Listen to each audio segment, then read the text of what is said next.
ಈ ಕಾರ್ಯಕ್ರಮದ ಪ್ರಾಯೋಜಕರು Gadiyar group of company. Gadiar Group of Companies, synonymous with excellence and innovation, stands as your dynamic partner for progress. Gadiar Group ensures safety as guardians in firefighting and builds vibrant communities in real estate. Building tomorrow, today. ನೀವು ನೋಡ್ತಾ ಇದ್ದೀರಾ ಸನ್ಮಾರ್ಗ ಸುದ್ದಿ ಸಂಚಯ. ನಾನು ಶಂಶೀರ್ ಬುಡೋಳಿ. ಮಹಾರಾಷ್ಟ್ರದ ಆಡಳಿತಾರೂಢ ಮಹಾಯುತಿ ಸರ್ಕಾರದ ಮುಖ್ಯಮಂತ್ರಿ ಮಾಜಿ ಲಡ್ಕಿ ಬಹಿಣ್ ಯೋಜನೆಯಿಂದ 69 ಲಕ್ಷ ಮಹಿಳೆಯರನ್ನ ಹೊರಗೆ ಇಡಲಾಗಿದೆ. ಮಹಿಳಾ ಸಬಲೀಕರಣದ ಬೃಹತ್ ಭರವಸೆಗಳ ಜೊತೆ ತಿಂಗಳಿಗೆ ₹1,500 ಆರ್ಥಿಕ ನೆರವು ನೀಡುವ ಯೋಜನೆಯನ್ನ ಜಾರಿಗೆ ತರಲಾಗಿತ್ತು. ಈಗ ತಾಂತ್ರಿಕ ಹಾಗೂ ಆಡಳಿತಾತ್ಮಕ ಕಾರಣವನ್ನು ನೀಡಿ ಲಕ್ಷಾಂತರ ಮಂದಿ ಮಹಿಳೆಯರ ಅರ್ಜಿಗಳನ್ನು ತಿರಸ್ಕಾರ ಮಾಡಲಾಗ್ತಾ ಇದೆ. ಇದು ಮಹಾರಾಷ್ಟ್ರ ಸರ್ಕಾರದ ಗ್ಯಾರಂಟಿ ಘೋಷಣೆಗಳ ಹಿಂದಿನ ನೈಜ ಬದ್ಧತೆಯ ಪ್ರಶ್ನೆಗಳನ್ನು ಸೃಷ್ಟಿ ಮಾಡಿದೆ. ಆಧಾರ್ ಕಾರ್ಡ್ ಜೋಡಣೆಯಾಗದಿರುವುದು, ಬ್ಯಾಂಕ್ ಖಾತೆಗಳ ತಾಂತ್ರಿಕ ಸಮಸ್ಯೆ, ಆದಾಯ ಮಿತಿಯ ಗೊಂದಲಗಳು ಹಾಗೂ ಅಗತ್ಯ ದಾಖಲೆಗಳ ಕೊರತೆಯ ನೆಪವೊಡ್ಡಿ 69 ಲಕ್ಷ ಅರ್ಹ ಬಡ ಮಹಿಳೆಯರನ್ನ ಫಲಾನುಭವಿಗಳ ಪಟ್ಟಿಯಿಂದ ನಿರ್ದಾಕ್ಷಿಣ್ಯವಾಗಿ ಕೈಬಿಡಲಾಗಿದೆ. ಇದು ಆರ್ಥಿಕ ನೆರವಿನ ನಿರೀಕ್ಷೆಯಲ್ಲಿದ್ದ ಶ್ರಮಿಕ ವರ್ಗದ ಮಹಿಳೆಯರಿಗೆ ತೀವ್ರ ನಿರಾಸೆ ಮೂಡಿಸಿದೆ. ಈ ಮಟ್ಟದ ತಿರಸ್ಕಾರವು ಮಹಾರಾಷ್ಟ್ರದ ಬಿಜೆಪಿ ನೇತೃತ್ವದ ಮೈತ್ರಿ ಸರ್ಕಾರದ ಮಹಿಳೆಯರ ಕುರಿತಾದ ನಿಲುವು ಮತ್ತು ಧೋರಣೆಗಳ ನೈಜ ಸ್ವರೂಪವನ್ನು ಬಯಲು ಮಾಡಿದೆ. ಕೇವಲ ಮತ ಬ್ಯಾಂಕ್ ಭದ್ರಪಡಿಸಿಕೊಳ್ಳುವ ದೃಷ್ಟಿಯಿಂದ ಇಂತಹ ಗ್ಯಾರಂಟಿಗಳನ್ನು ಘೋಷಿಸಲಾಗುತ್ತದೆಯೇ ವಿನಃ ಮಹಿಳೆಯರ ಶ್ರೇಯೋಭಿವೃದ್ಧಿಯ ಬಗ್ಗೆ ಸರ್ಕಾರಕ್ಕೆ ಆಳವಾದ ಬದ್ಧತೆ ಇಲ್ಲ ಎಂಬ ಟೀಕೆಗಳಿಗೆ ಈ ಬೆಳವಣಿಗೆ ಪುಷ್ಟಿ ನೀಡಿದೆ. 69 ಲಕ್ಷ ಮಹಿಳೆಯರು ಹೊರಗುಳಿದಿರುವ ಪರಿಣಾಮವಾಗಿ ದಿನಗೂಲಿ ನೌಕರರು, ಕೃಷಿ ಕಾರ್ಮಿಕರು ಹಾಗೂ ಬಡತನ ರೇಖೆಗಿಂತ ಕೆಳಗಿರುವ ಅಸಂಖ್ಯಾತ ಮಹಿಳೆಯರು ಸಣ್ಣಪುಟ್ಟ ತಿದ್ದುಪಡಿಗಳಿಗಾಗಿ ಕಚೇರಿಯಿಂದ ಕಚೇರಿಗೆ ಅಲೆದಾಡುವ ದುಸ್ಥಿತಿ ನಿರ್ಮಾಣವಾಗಿದೆ. ಕೇವಲ ತಾಂತ್ರಿಕ ನೆಪಗಳನ್ನೊಡ್ಡಿ 69 ಲಕ್ಷ ಮಹಿಳೆಯರನ್ನ ವ್ಯವಸ್ಥೆಯಿಂದ ಹೊರಗಿಟ್ಟಿರುವುದು ಸರ್ಕಾರದ ಗ್ಯಾರಂಟಿಯ ಟೊಳ್ಳುತನವನ್ನು ಎತ್ತಿ ತೋರಿಸುತ್ತದೆ.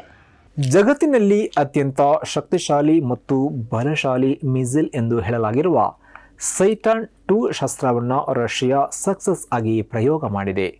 ರಷ್ಯಾದ ಪರಮಾಣು ಶಕ್ತಿಯನ್ನು ಆಧುನೀಕರಿಸುವ ಶ್ರಮದ ಭಾಗವಾಗಿ ಹೊಸ ಭೂಖಂಡಾಂತರ ಬ್ಯಾಲಿಸ್ಟಿಕ್ ಮಿಸೈಲ್ ಇದಾಗಿದೆ. ರಷ್ಯಾದ ಪರಮಾಣು ಅಸ್ತ್ರವನ್ನು ಆಧುನೀಕರಿಸುವುದರ ಭಾಗವಾಗಿ ಈ ಪ್ರಯೋಗ ನಡೆದಿದೆ. ಈ ವರ್ಷದ ಕೊನೆಯಲ್ಲಿ ಸರ್ಮಟ್ ಮಿಸೈಲ್ ಅನ್ನು ಸೇನಾ ಉಪಯೋಗಕ್ಕೆ ನೀಡಲಾಗುವುದು ಎಂದು ಅಧ್ಯಕ್ಷ ಪುಟಿನ್ ಹೇಳಿದ್ದಾರೆ. ಇದು ಜಗತ್ತಿನಲ್ಲಿಯೇ ಅತ್ಯಂತ ಪ್ರಬಲ ಮಿಸೈಲ್ ಆಗಿದೆ. ಈ ಅಸ್ತ್ರಕ್ಕೆ ಸಮಾನವಾದ ಅಸ್ತ್ರ ಜಗತ್ತಿನಲ್ಲಿ ಎಲ್ಲೂ ಇಲ್ಲ. ಪಾಶ್ಚಾತ್ಯ ರಾಷ್ಟ್ರಗಳಲ್ಲಿ ಇದಕ್ಕೆ ಹತ್ತಿರವಾದ ಶಸ್ತ್ರ ಇದ್ದು, ಆದರೆ ಇದು ಅದಕ್ಕಿಂತ 4 ಪಟ್ಟು ಹೆಚ್ಚು ಪ್ರಬಲವಾಗಿದೆ ಎಂದು ಪುಟಿನ್ ಹೇಳಿದ್ದಾರೆ. 2000 ಇಸ್ವಿಯಲ್ಲಿ ಅಧಿಕಾರಕ್ಕೆ ಬಂದ ಬಳಿಕ ಪುಟಿನ್ ಅವರು ರಷ್ಯಾದ ಪರಮಾಣು ಶಸ್ತ್ರಾಸ್ತ್ರಕ್ಕೆ ಭಾರಿ ಪ್ರಾಮುಖ್ಯತೆಯನ್ನು ನೀಡುತ್ತಾ ಬಂದಿದ್ದಾರೆ. ಮುಸ್ಲಿಂ ಯುವತಿಯರ ಕುರಿತು ಪ್ರಚೋದನಕಾರಿಯಾಗಿ ಭಾಷಣ ಮಾಡಿದ ಆರೋಪದ ಮೇಲೆ ಚಕ್ರವರ್ತಿ ಸೂಲಿಬೆಲೆ ವಿರುದ್ಧ ದಾಖಲಾಗಿದ್ದ ಕೇಸಿಗೆ ಕರ್ನಾಟಕ ಹೈಕೋರ್ಟ್ನ ಧಾರವಾಡ ಪೀಠ ತಡೆ ನೀಡಿದೆ.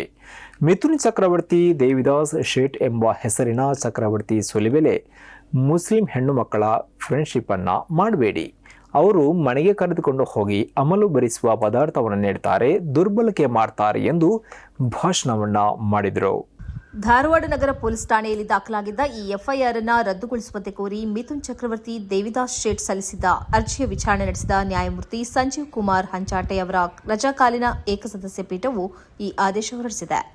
ಪ್ರಕರಣದ ವಿಚಾರಣೆ ನಡೆಸಿದ ನ್ಯಾಯಾಲಯ ಈ ಪ್ರಕರಣವನ್ನು ವಿಸ್ತೃತವಾಗಿ ಪರಿಗಣಿಸುವ ಅಗತ್ಯವಿದೆ.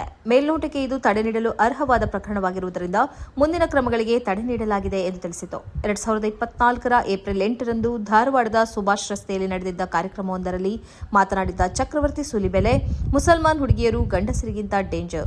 ಮುಸ್ಲಿಂ ಹುಡುಗರ ಸ್ನೇಹ ಮಾಡಿದ್ರೂ ಪರವಾಗಿಲ್ಲ, ಆದರೆ ಮುಸ್ಲಿಂ ಹೆಣ್ಣು ಮಕ್ಕಳ ಸ್ನೇಹ ಮಾಡಬೇಡಿ ಎಂದು ನಮ್ಮ ಹೆಣ್ಣು ಮಕ್ಕಳಿಗೆ ತಿಳಿಸಿಕೊಡಿ.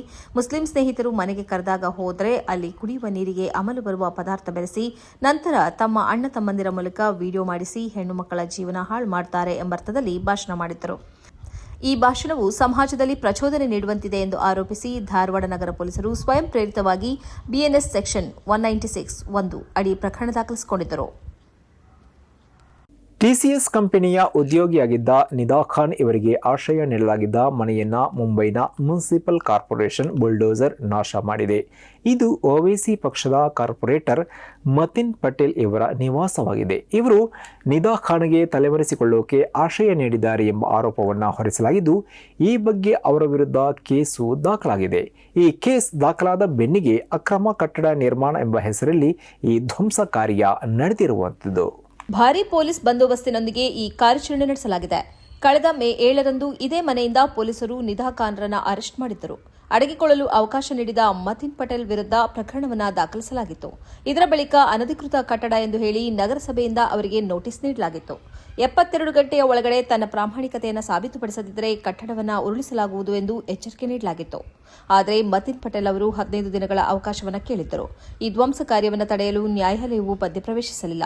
ನಗರಸಭೆಯ ಸದಸ್ಯತನದಿಂದ ಅವರನ್ನು ವಜಾ ಮಾಡಲು ಇದೀಗ ನಗರಸಭೆಯಲ್ಲಿ ಪ್ರಕ್ರಿಯೆ ನಡೆಯುತ್ತಿದೆ. ಈ ನಗರಸಭೆಯಲ್ಲಿ ಬಿಜೆಪಿ ಆಡಳಿತ ನಡೆಸುತ್ತಿದೆ.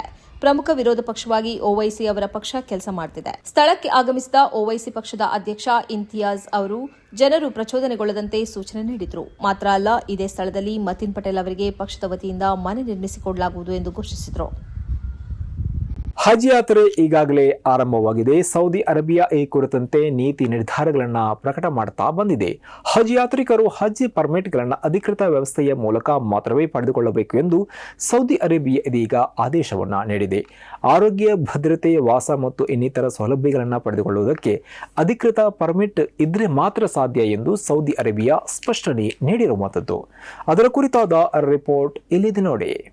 ವರ್ಷದ ಹಿಂದೆ ಕಾಲ್ತುಳಿತ ಮತ್ತು ಬಿಸಿಲಿನಿಂದಾಗಿ ಸಾವು ನೋವು ಸಂಭವಿಸಿದ ಬಳಿಕ ಹಜ್ ಯಾತ್ರಿಕರ ಬಗ್ಗೆ ಸೌದಿ ಅರೇಬಿಯಾ ಗಂಭೀರವಾಗಿದೆ. ಯಾವುದೇ ಸಾವು ನೋವು ಸಂಭವಿಸದಂತೆ ಮತ್ತು ಜನನಿಬಿಡತೆ ಉಂಟಾಗದಂತೆ ನೋಡಿಕೊಳ್ಳಲು ಅಗತ್ಯ ಕ್ರಮಗಳನ್ನು ಕೈಗೊಳ್ಳುತ್ತಿದೆ. ಆದ್ದರಿಂದಲೇ ಅನುಮತಿಯಿಲ್ಲದ ಏಜೆನ್ಸಿಗಳ ಸೇವೆಯನ್ನು ಪಡೆಯುವುದು ಅಥವಾ ಅವರ ಮೂಲಕ ಸೌಲಭ್ಯಗಳನ್ನು ಪಡೆಯುವುದಕ್ಕೆ ಸೌದಿ ಅರೇಬಿಯಾ ನಿಷೇಧವನ್ನು ಹೇರಿದೆ. ಅಧಿಕೃತ ದಾಖಲೆಗಳನ್ನು ಇಟ್ಟುಕೊಂಡಿರುವ ಯಾತ್ರಿಕರಿಗೆ ಉನ್ನತ ಮಟ್ಟದ ಸುರಕ್ಷತೆಯನ್ನು ಒದಗಿಸಲಾಗುವುದು ಎಂದು ಸೌದಿ ಅರೇಬಿಯಾ ಸ್ಪಷ್ಟಪಡಿಸಿದೆ. ಲಾಜಿಸ್ಟಿಕ್ ಅಥವಾ ನಿಯಮಗಳ ಅಡೆತಡೆ ಇಲ್ಲದೆ ಯಾತ್ರಿಕರಿಗೆ ಸಂಪೂರ್ಣವಾಗಿ ಆಧ್ಯಾತ್ಮಿಕ ಸುಖವನ್ನು ಪಡೆಯುವ ವ್ಯವಸ್ಥೆಯನ್ನು ಮಾಡಲಾಗಿದೆ ಎಂದು ಸೌದಿ ಅರೇಬಿಯಾ ತಿಳಿಸಿದೆ. ಇದುವೇ ಈ ಹೊತ್ತಿನ ಸನ್ಮಾರ್ಗ ಸುದ್ದಿ ಸಂಚಯ. ನಿರಂತರವಾಗಿ ನೋಡ್ತಾ ಇರಿ ಸನ್ಮಾರ್ಗ ನ್ಯೂಸ್. ಸುದ್ದಿಗಳ ಸಂತೆಯಲ್ಲಿ ಸತ್ಯದ ಮೊಂಬತ್ತಿ.